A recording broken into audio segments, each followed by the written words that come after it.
Ladies and gentleman السلام علیکم. میں ہوں سبت اسنین. ولاگ شروع کرنے سے پہلے تمام لوگوں سے گزارش ہے، تمام دوستوں سے گزارش ہے کہ اس چینل کو لائک بھی کریں اور سبسکرائب بھی کریں، اور سبسکرائب کرنے کے بعد گھنٹی والا بٹن بھی لازمی دبا دیں تاکہ آپ کے بھائی کی حوصلہ افزائی ہو. اچھا، آج کافی دنوں سے لوگ مجھے فون کر رہے ہیں، کچھ دوست احباب کہہ رہے ہیں کہ یہ لاہور میں ایک واقعہ ہوا ہے نواب ٹاؤن میں، کہ پاک پتن پولیس کے کچھ افسران گھسے ہیں ایک تاجر کے گھر میں، جو کہ مبینہ کسی ڈکیت کی تلاش میں، اور الٹیمیٹلی یہ ہوا کہ وہ تاجر نے یہ سمجھا کہ کوئی ڈاکو گھسا ہے، اس نے فائر کیا، ایک پولیس والا جو ہے وہ شہید ہو گیا، اور ریزلٹنٹلی کراس فائر کے اندر بقول پولیس جو ہے کہ وہ تاجر بھی جو ہے، جو کہ ڈکیت اصل میں نہیں تھا، وہ بھی ان کی بھی ڈیتھ ہو گئی. اچھا، لیکن اس کے اوپر بات کرنے سے پہلے نا، اس پہ تو میری بات کرنی نہیں ہے.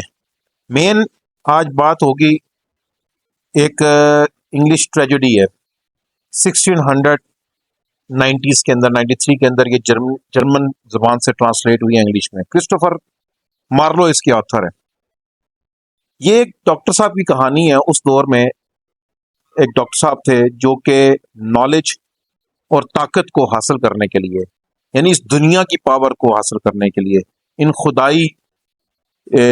دنیاوی طاقتوں کو، خدائی نہیں، دنیاوی طاقتوں کو حاصل کرنے کے لیے وہ نیم پاگل ہو چکا تھا. اس نے اس کے لیے بہت کوششیں کی. الٹیمیٹلی اس میں یہ ہوتا ہے کہ وہ جو ڈاکٹر فاسٹس ہوتا ہے، اس کا رابطہ شیطان سے ہو جاتا ہے، ڈیول سے. اب جو ڈیول ہے وہ اس کے سامنے ایک شرط رکھتا ہے کہ آپ اپنی جو روح ہے میرے پاس بیچ دیں فور 24 ایئرس، 24 سال کے لیے اپنی روح میرے پاس بیچ دیں. تو ڈاکٹر صاحب اس بات پہ بھی تیار ہو جاتے ہیں، اور جو ڈاکٹر فاسٹس ہوتا ہے وہ اس بات پہ بھی تیار ہو جاتا ہے. اور شیطان ایک اپنے چیلے کے تھرو، اس کا ایک کریکٹر ہے اس کے اندر، ایک اپنے چیلے کے تھرو اس ڈاکٹر کے ساتھ رابطے میں ہو جاتا ہے، اور چیلے کو وہ کہتا ہے کہ جو ڈاکٹر تمہیں کہ تم نے تمام پاورز اس کو جو میری ہیں تمہارے پاس مستعار ہیں، جہاں پہ ضرورت ہو تم اس کو ڈاکٹر کو ہے جو امپاور کر سکتے ہو.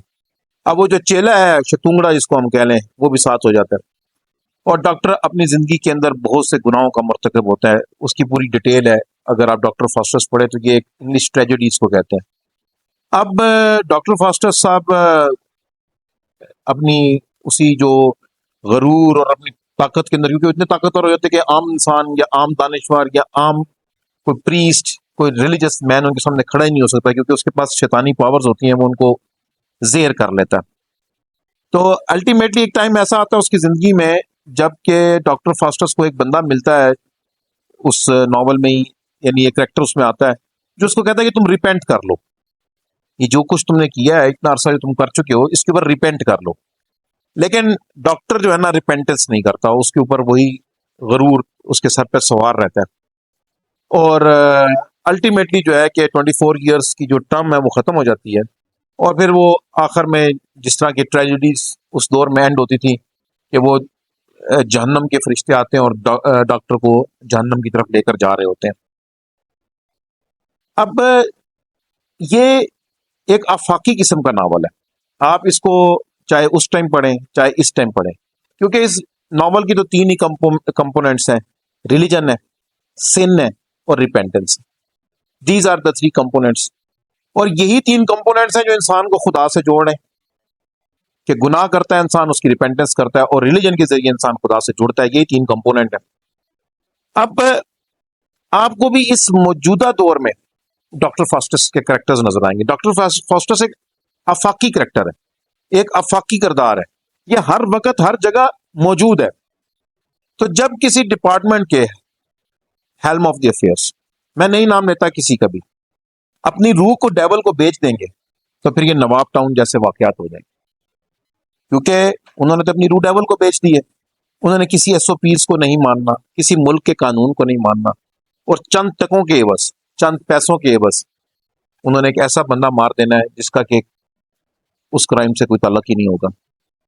اب آپ کے سامنے لوگوں کے نام آ رہے ہیں، کچھ دبئی لیکس کے نام آ رہے ہیں. میں کسی کے کریکٹر پہ نہیں بحث کروں گا، لیکن شاید کوئی موقع ان لوگوں کو مل رہا ہو کہ ریپینٹنس کر لیں. یہ ملک جس دور سے گزر رہا ہے، جیسے یہاں کا جوان اس ملک کو چھوڑ کے باہر جا رہا ہے، جو برین ڈرین یہاں پہ ہو رہا ہے، پاسپورٹ کے آفس آپ جائیں تو لوگوں کی لائنیں لگی ہیں، اچھے خاصے پڑھے لکھے لوگ، انجینئرز، ڈاکٹرز اس ملک کو چھوڑ کے جانا چاہتے ہیں، تو شاید یہ ریپینٹنس کا وقت آ گیا۔ اب وہ لیکن جو سات شتونگڑے ہیں نا، وہ جو اس ڈاکٹر فاسٹس کا کے اندر جو شیطان اپنا چیلا جو اس کے ساتھ لگا دیتا ہے، وہ ڈاکٹر فاسٹس کو ریپینٹنس بھی نہیں کرنے دیتا۔ شیطان تو اس سے قطع طلق ہو جاتا ہے اور ایک اپنے ایک چیلے کو اس کے ساتھ لگاتا ہے، تو ان کے ساتھ بھی شیطانوں کے شاید چیلے لگے ہیں جو کہ ان کو ریپینٹنس بھی نہیں کرنے دے رہے۔ لیکن میں اپنے دیکھنے والے سے چاہوں گا کہ کمنٹ کریں کہ آیا ایسے لوگوں کی ریپینٹنس کا وقت آ چکا ہے کہ ریپینٹ کر لیں اور ہمارا ملک جو ہے وہ ترقی کی راہ پر گامزن ہو سکے۔ شکریہ۔